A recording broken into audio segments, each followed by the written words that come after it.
স্বাগত জানাচ্ছি খাতুনগঞ্জ থেকে মধ্যে, সাথে আছে আমি শামীম জাহেদি। 2015 থেকে 2018 সাল পর্যন্ত পর্যটন খাতে প্রায় 200 কোটি টাকা ব্যয় করবে সরকার। 2016 সালকে পর্যটন বর্ষ হিসেবে ঘোষণা করবে সরকার। এছাড়াও কুয়াকাটা এবং কক্সবাজারকে আরও পরিকল্পিতভাবে গড়ে তোলার নির্দেশ দেওয়া হয়েছে এবং বলা হয়েছে রাজনৈতিক অস্থিরতার কারণে ধকল কাটিয়ে উঠতে পারলেই পর্যটন খাত এখন ঘুরে দাঁড়াবে এবং সেই আশাটাই সকলেই করছেন এই মুহূর্তে। আজ আমরা আলোচনা করব পর্যটন ব্যবসা নিয়ে। এই নিয়ে আলোচনা করতে আমাদের সাথে স্টুডিওতে রয়েছেন tour operators association of Bangladesh বা টোয়াবের পরিচালক এবং পাতা বাংলাদেশ চ্যাপ্টারের জেনারেল সেক্রেটারি জেনারেল জনাব তৌফিক রহমান, এবং সাথে আছেন টনি খান কালিনারি ইনস্টিটিউটের প্রেসিডেন্ট টনি খান। জনাব খান এবং জনাব রহমান, আপনাদেরকে স্বাগত জানাচ্ছি। কেমন আছেন আপনারা? জি ভালো, ধন্যবাদ। জনাব রহমান, প্রথম প্রশ্ন আপনাকে দিয়ে আমরা শুরু করতে যাচ্ছি যে আমরা যখন আজ এই আলোচনা শুরু করতে যাচ্ছি পর্যটন খাতে ব্যবসা নিয়ে, তখন গত 3 মাসে আমাদের দেশের রাজনৈতিক অঙ্গনে ছিল একটা হানাহানির সময় গেছে এবং শুধু পর্যটন ব্যবসা, সকল ব্যবসায়ী আসলে এর এই ক্ষতি হয়েছিল, বাইরে ছিল না। ঠিক এই মুহূর্তে কতটা আশাবাদী আপনারা যে পর্যটন খাত ঘুরে দাঁড়ানোর মতো ক্ষমতা রাখাবে? জি, আপনাকে ধন্যবাদ। আমরা তো আশাবাদী বটেই। আমরা কখনোই চাই না যে রাজনৈতিক এরকম অস্থিতিশীলতা থাকুক, এবং পর্যটন শিল্পের সবচেয়ে বড় থ্রেট বোধ করি এই রাজনৈতিক অস্থিতিশীলতা। আমরা যারা একটু ইনবাউন্ড ট্যুরিজমের সাথে যুক্ত, যারা একটু বিদেশিদেরকে বাংলাদেশে ঘুরে বেড়াতে বেশি কাজটা করি, আমরা দেখেছি যে পর্যটকরা বা বিদেশি পর্যটকরা সবচেয়ে বেশি ভয় পায় এটাতেই।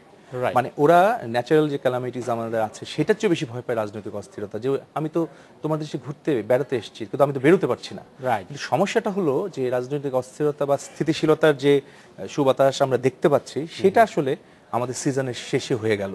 মানে এই জিনিসটা যদি ধরেন আমাদের সিজন, আপনি জানেন যে সেপ্টেম্বর থেকে নিয়ে আমরা মার্চ এপ্রিল পর্যন্ত আমাদের মূলত তাহলে এই ক্ষতি পুষিয়ে ওঠার মতো অবস্থা নাই। সেটা নেক্সট সিজন থেকে হবে। এখন নেক্সট সিজন মানে আনটিল সেপ্টেম্বর পর্যন্ত আমাদের অপেক্ষা করতে হবে, এবং সেপ্টেম্বরে গিয়ে যদি এখন যে পরিস্থিতি বিরাজ করছে সেটা যদি বিরাজ করে, তাহলে হয়তো আমরা আশাবাদী যে পর্যটন শিল্পটা আবার ঘুরে দাঁড়াতেও পারে। তবে আমি মনে করি যে সকল ধরনের স্থিতিশীলতাই, রাজনৈতিক স্থিতিশীলতাই আমাদের এই ব্যবসার প্রধান উপসর্গ। ধন্যবাদ। আমি আপনাকে ফিরে জনাব খান, আপনাকে জানতে চাচ্ছি যে আপনি যে ব্যবসার সাথে জড়িত, আপনি যে কালিনারি ইনস্টিটিউটের সাথে জড়িত আছেন, হোটেল ম্যানেজমেন্ট ব্যবসার সাথে জড়িত আছেন, এই ব্যবসা তো ডেফিনেটলি আমরা দেখেছি ক্ষতিগ্রস্ত হয়েছে।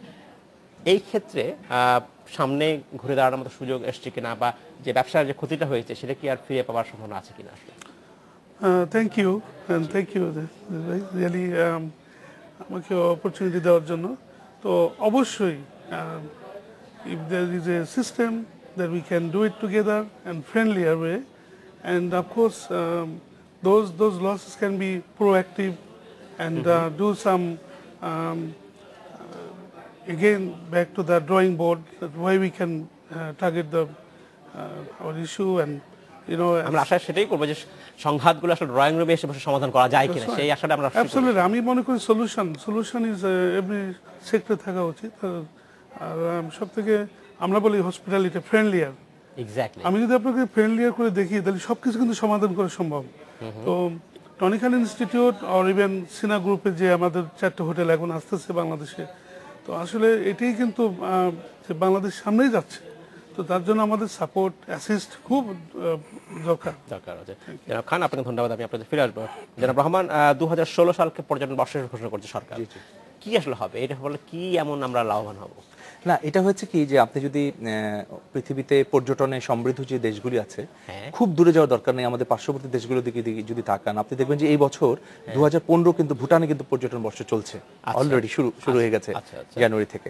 তারপর ধরুন যে গত বছর বোধহয় মালয়েশিয়া করেছিল, তার আগের বছর থাইল্যান্ড করেছিল, তার আগের বছর সিঙ্গাপুর করেছিল। তো এটা হয় কি যে পর্যটকদের ভিতরে এক ধরনের অ্যাওয়ারনেস সৃষ্টি করা এবং পর্যটকদের কিছু সুযোগ সুবিধা বৃদ্ধি করা, কিন্তু at the end of the day মূল উদ্দেশ্য হচ্ছে এর মাধ্যমে বৈদেশিক মুদ্রা অর্জন করা। হাইলাইট টাকা পয়সা অর্জন করা সোজা হিসাব। কি এমন মানে ইনসেন্টিভ দেওয়া হবে আগামী বছর যার ফলে বিদেশি পর্যটক বেশি করে আসবে? না, আমাদের বিষয়টা সেটা না। বিষয়টা হচ্ছে যে এটা কিন্তু আমাদেরই একটা দাবি ছিল। আমাদের যারা প্রাইভেট সেক্টরে আমরা যারা আছি, আমরা বলেছিলাম যে এরকম যে আমার দেশটাকে একটু পজিশনিং অথবা রিপজিশনিং করা দরকার। আমার যে বিদেশি, আমার বাইরে যে যে খারাপ ইমেজটা আছে, সেই ইমেজটাকে দূর করে আমার নিজেকে একটু পজিশনিং করা দরকার, যে না পুরনো সেই সব ওই নতুন বর্ষের মতন আর কি সবকিছু ঝেড়ে মুছে ফেলে বাংলাদেশ আবার নতুন করে এগিয়ে যাচ্ছে বা নতুন করে দাঁড়িয়েছে বা বাংলাদেশের পর্যটন শিল্পটা দাঁড়িয়েছে, এটার একটা জানান দেয়া বাইরে, এটা আমরা বলেছিলাম। কিন্তু সমস্যাটা অন্য জায়গায়। সেটা হচ্ছে যে এই জাতীয় কাজগুলি সাধারণত 2-3 বছর আগের থেকেই প্রস্তুতিটা নেওয়া হয় এবং অ্যানাউন্সমেন্টও হয়ে যায়। যেমন ধরুন এই সব দেশগুলো ভুটান 2013 সালে বা 12 সালে অ্যানাউন্স করেছিল যে আমরা 2015-তে অ্যানাউন্সমেন্ট করব। তো আমাদের এখানে যেটা হয় সবকিছু শেষের দিকে হয়, কিন্তু তারপর আমি মনে করি যে সময়টা আছে এখনো প্রায় 7-8 মাস বাকি আছে শুরু করতে, এখনো যদি রাইট ওয়েতে প্রফেশনাল ওয়েতে যদি শুরুটা করা যায়, তাহলে হবে কি যে অ্যাটলিস্ট শুরুটা হবে। মানে আমরা চাই যে শুরুটা হোক, কিন্তু এটার জন্য বহু কাজ বাকি আছে, সেই কাজগুলি করতে হবে। সেই কাজগুলো আমি আপনার কাছে শুনবো একটু পরে এসে। জনাব টনি খান, আপনার কাছে জানতে চাচ্ছি যে আমাদের যে ট্যুরিজম ইন্ডাস্ট্রির কথা বলছি, এর অনেকগুলো সেগমেন্ট রয়েছে। এর একটি সেগমেন্ট হচ্ছে হোটেল ম্যানেজমেন্ট, যেটা আপনার ইনস্টিটিউট রয়েছে, কালিনারি ইনস্টিটিউটের কথা বলছেন। এই দুটো জিনিসকে আসলে বলা হয় যে টুরিস্টরা আসলে খেতে পছন্দ করেন এবং সেখানে অথেন্টিক দেশি খাবার চান। সেই পরিবেশগুলো কি বা সেই ইনফ্রাস্ট্রাকচার কি আসলে আমাদের আছে কিনা? Actually thank you again.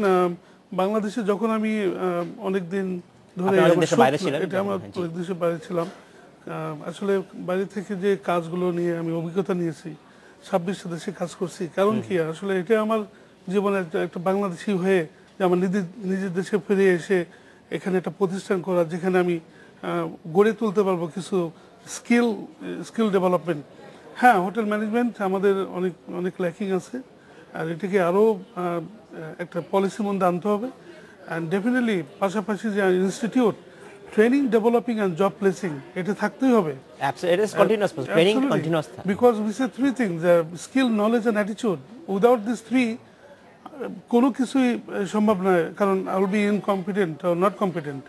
So আমি একটা জিনিস না জানলে আমি শিখে নেবো, ঠিক আছে, কিন্তু আমি ফেলিয়ার লার্নিং হব না। মানে শিক্ষার মধ্যে কোনো ফেলিয়ার নেই।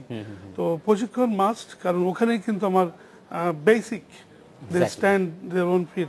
আজকে আমরা এত লোক বাংলাদেশে, আজকে আমাদের দরকার যে একটা ভালো একটা কোয়ালিটি টিচিং আর কোয়ালিটি ট্রেনিং। একটা গ্লাস ধরতে গেলে কিন্তু ট্রেনিং আছে আমাদের hospitality. So we need to have a good training. আর আমি determine, committed to my country, to my people. আমার দেশকে আমি দিতে চাই কিছু।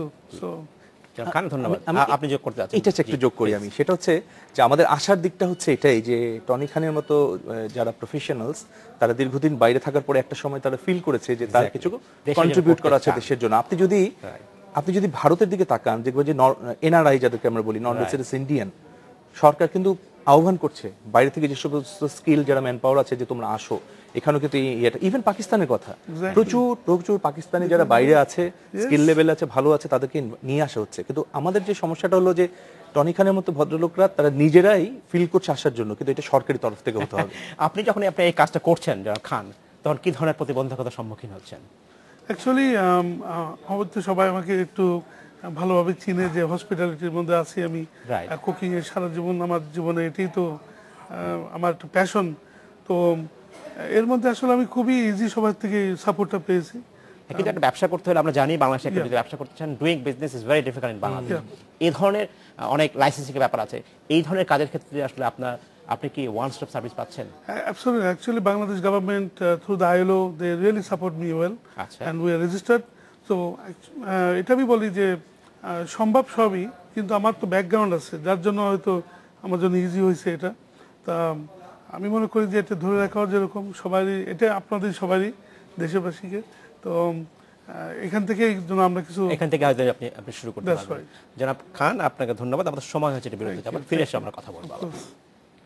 আমাদের সময় হলো একটা বিরতিতে যাবার, ফিরছে শীঘ্রই, সাথেই থাকবে।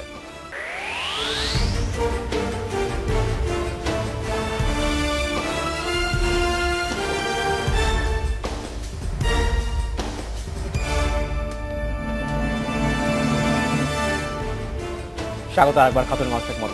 আজ আমরা আলোচনা করছি পর্যটন ব্যবসা নিয়ে। এই নিয়ে আলোচনা করতে আমার সাথে স্টুডিওতে রয়েছেন tour operators association of Bangladesh বা টোয়াবের পরিচালক এবং পাতা বাংলাদেশ চ্যাপ্টারের সেক্রেটারি জেনারেল তৌফিক রহমান, এবং আরও আছেন সাথে টনি খান কালিনা ইনস্টিটিউটের প্রেসিডেন্ট জনাব টনি খান।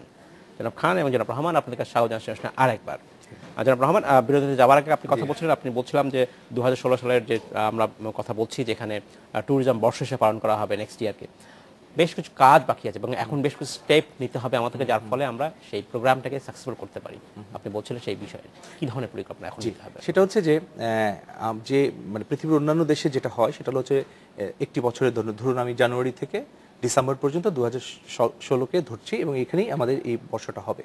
তাহলে আপনাকে একটা প্রথমে যে কাজটা করতে হবে সেটা হলো একটা ইভেন্ট ক্যালেন্ডার তৈরি করতে হবে আপনাকে, exactly month wise event calendar, যে জানুয়ারি মাসে কি হবে, জানুয়ারি মাসে একটা ফেস্টিভ্যাল হবে, ফেব্রুয়ারি মাসে একটা ঢাকার বাইরে কিছু একটা হবে, এখানে একটা ফেয়ার হবে, মানে এক বছরের জন্য একটা ক্যালেন্ডার আপনাকে তৈরি করতে হবে। এটা হলো প্রথম কাজ।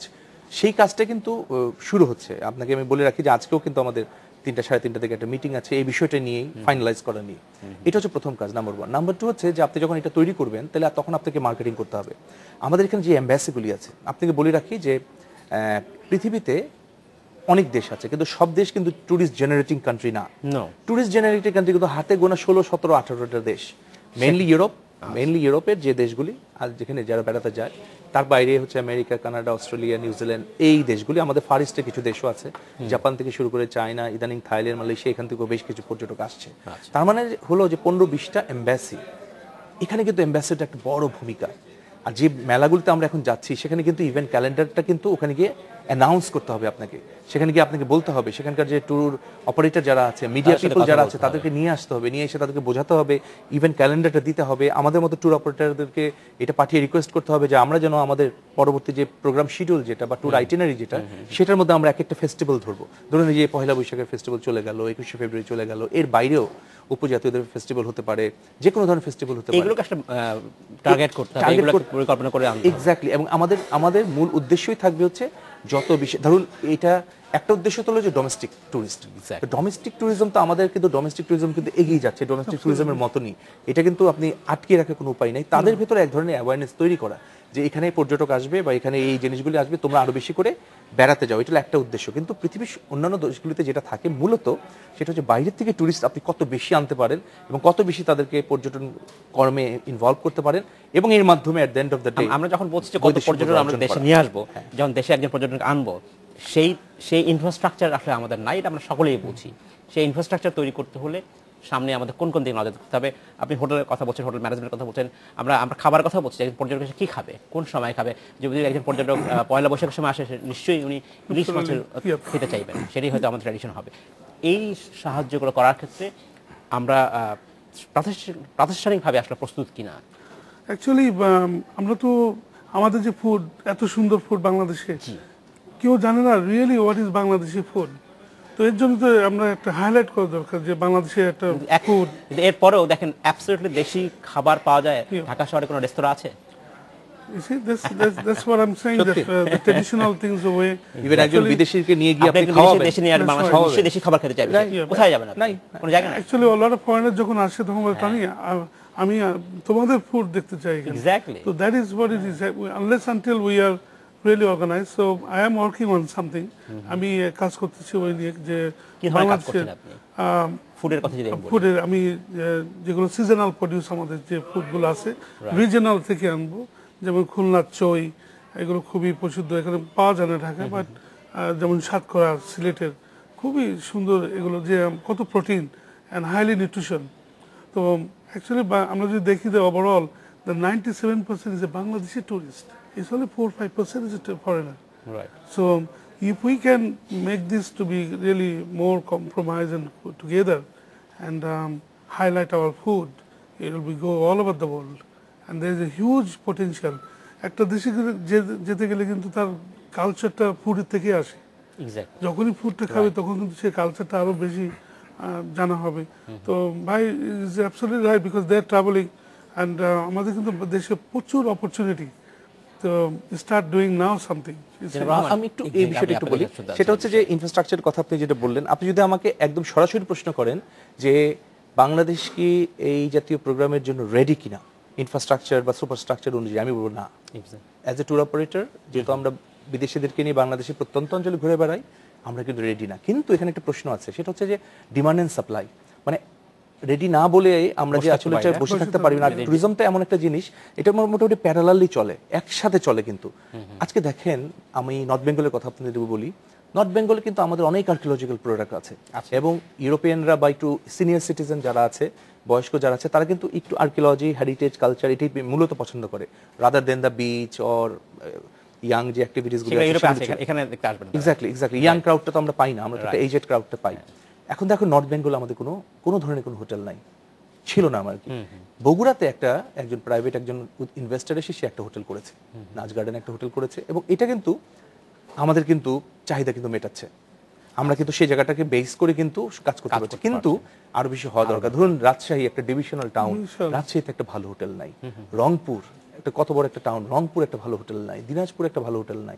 ফলে যেটা আমি মনে করি যে, আবার আপনি এভাবে আমরা জিজ্ঞেস করতে পারি যে, বা ইনভেস্টর হয়তো বলবেন যে এমন কি বেশি পর্যটক যাচ্ছে যে আমি এটা করবো, বা আমার বিজনেসটা ভায়াবল হবে কিনা, সেটাও কিন্তু হয়নি, কিন্তু শুরু হচ্ছে। আমি বলবো যে ইদানিংকালে আমি যেটা খবর পেয়েছি, 2-1 ইনভেস্টর এরকম আন্তর্জাতিক মানের ইনফ্রাস্ট্রাকচার, হোটেল বা ট্রান্সপোর্টেশন এগুলি করার কথা ভাবছেন।